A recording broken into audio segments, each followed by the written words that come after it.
Oh, hey, what's up, you guys? How's it going? It's Papa, and today I'm going to be showcasing you guys my Morganite Stun deck profile that I just took to my locals, and honestly, I think it is fine at best. I don't know how amazing this deck is just yet. A lot of the inspiration did come from Zach Butler, YGO. I basically took I took his deck and I basically just changed some of the cards around. I added some consistency, took out some of the cards he was playing, but most of this did come from him. If you want to go ahead and check out his video, it is Zach Butler, I believe, on YouTube. He played almost the same exact deck as I did. But basically, I really do like this deck. I like what it does. I mean, granted, there's a lot of decks that I want to try post Duelist Advance, but honestly, I didn't have time to test them too much, so I just said I might as well go ahead and play Morganite for the first week. Other than that, the deck was fun.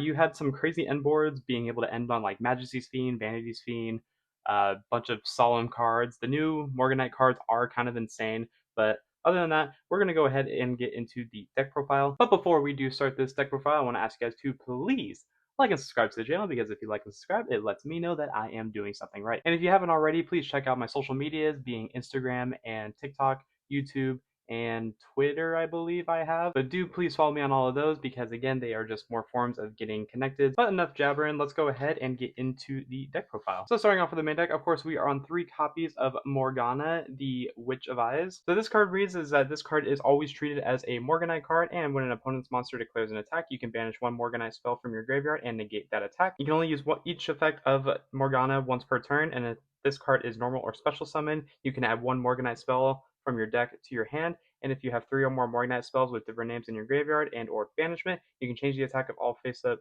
monsters your opponent controls to 0. So very crucial for that part, mainly because once you do have the fiends on board, a lot of times they are kind of weak.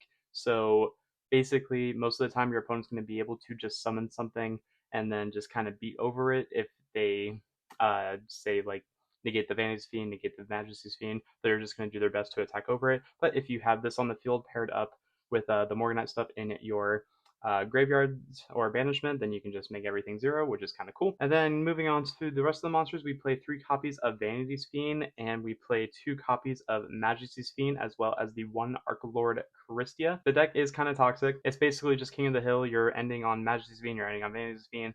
Charistia is just there as just like an extra form of Vanity's Fiend, but bigger. After playtesting the deck, I kind of want to add the 3rd Majesty's Fiend into the deck, and then maybe possibly a 2nd Christia, because worst comes to worst, you can always side them out. But I also just kind of want to have names, because a lot of the games that I did lose was because I wasn't able to summon anything, even though I would draw the Guilt Gripping. So basically, I feel like 9 monsters wasn't really enough. Maybe you can bump it up to 10, maybe you can bump it up to 11 or 12, completely up to your playstyle, but I wasn't playing Super Poly in the main deck, I was actually siding it, so basically I didn't have any other forms of monsters other than this, except for something that I'm playing on the traps, but I'll get to that later. But that's going to do it for the monster lineup. It is only 9 monsters. For the spells, this is basically all the consistency spells. We play 3 copies of Pot of Extravagance, 3 Pot of Duality, 1 Pot of Prosperity, and 1 Card of Demise for the spell lineup. This shouldn't really have to be explained too much. It's basically just the best forms of consistency you can play in any kind of stun deck. Extravagance never really was too much of an issue starting your turn off like that. You definitely want to have the draw to every single time.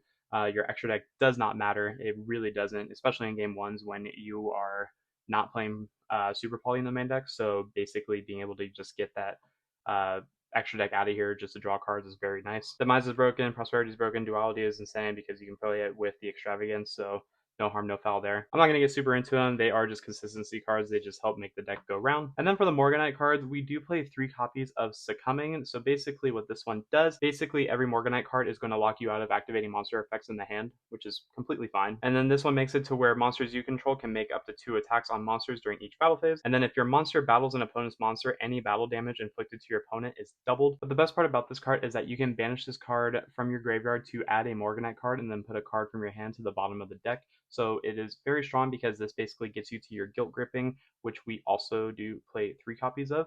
And then I'll just get out of the way, but we only play 1 copy of Time Tearing, and we play 1 Foolish Burial to complement this. What I liked about Zachless is that he was actually playing 2 of this, and honestly, I felt like 1 was fine, but I wouldn't mind playing a second one of this. The only problem I have with Foolish Burial is that since you are basically doing this, sending Morganite, you're using the Morganite effect to then add 1 and then still put a card.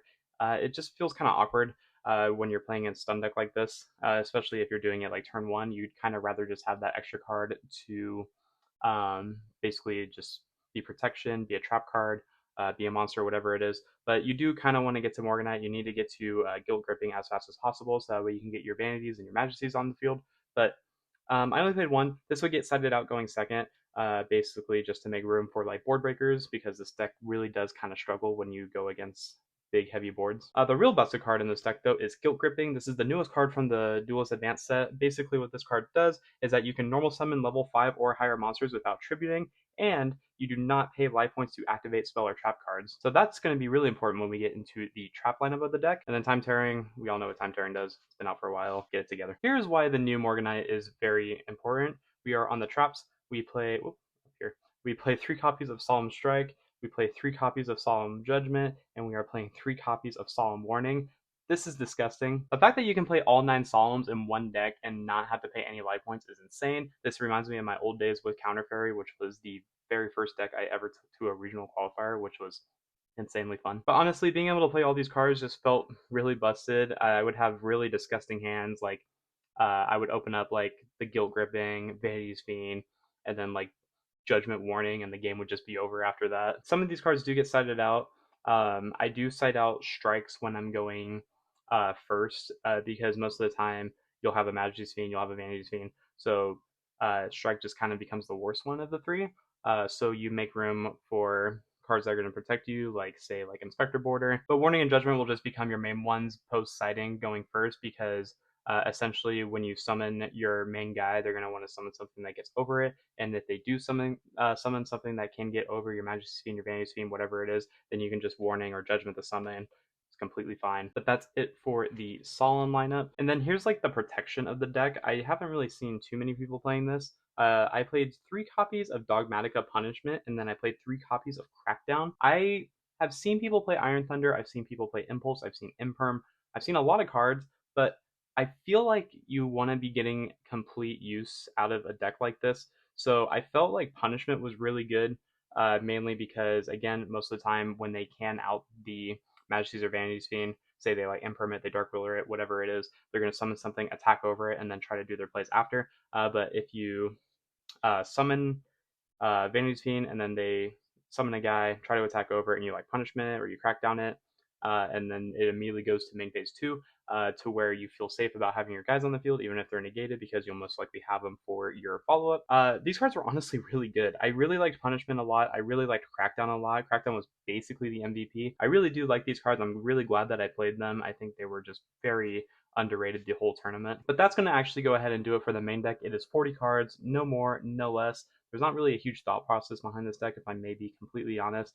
It's super standard, super straight to the point. You just play a bunch of cards that kind of tell your opponent no, and you just get to play the game and they don't. I'm just going to quickly go through the extra deck, because the extra deck really does not matter. The extra deck was really just a pile of cards. It was mainly just there for punishment. It was there for extra. There's some cards that I wish that I played that I just didn't have access to, but I'll get into that when I see it.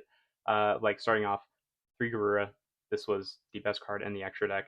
Being able to send it off of the Cephalus, Punishment, or Super Poly, like cards definitely the best card in the deck.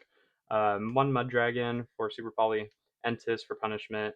I played 5-Headed Dragon because you never know what you're going to run into, especially at locals, and it basically being able to just say like they have something really fat on the board. This is 5,000 attack, so you'll be able to get rid of it no matter what. Never came up. I never sent it. I played 1 Wind Pegasus Head Ignister, 1 Malong, and 1 Chaos Angel. Chaos Angel you can actually make in this deck, which is kind of funny, but I never made it. It's just kind of there to be there. Malong was there, Ignister was there. I kind of wish I played Pack Bit, but ever since I got rid of my QCs, I don't have a Pack Bit anymore. So I've been meaning to pick one up, I just keep forgetting. And then I played 3 Typhon, never came up, just there to be there just in case. 1 Aggregator. This should probably be something else. This could be like an Armaduke or like a one of the new Super Poly targets, but I didn't have access to them. And then we played 2 Bucephalus to round off the extra deck. Nothing, again, like I said, nothing too crazy here. It's just 15 cards, no more, no less. For the side deck, really nothing crazy. I played 3 Lava Golem. I'm going to tell you right now, read your fucking cards, because I didn't.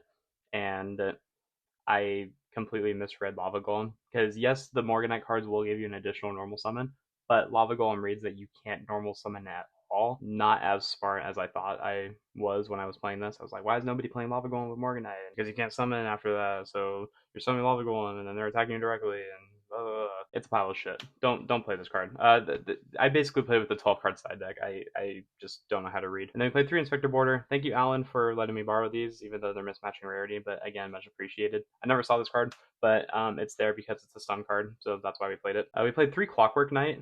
This is hilarious. So basically, the point of playing Clockwork Knight, it makes everything on the field become machines. So if you're playing against like Malice, you're playing against like any like cyber stacks or whatever. Basically anything that requires certain types to go into like extra deck cards. This makes it to where they can't do that. But I also played against Orcus and a bunch of other a bunch of other decks that didn't really care about Clockwork Knight. So I never really got to side this card in, which was unfortunate because I think the process behind this card is very cool. And then we played 3 Super Poly for going second, and we paired it with 3 Evenly Matched for going second as well. But that is going to go ahead and do it for the deck profile, guys. I really hope you enjoyed it. Again, this deck is just super casual. It is just meant to make you not really have any friends at the end of the night, because I did kind of piss a couple people off.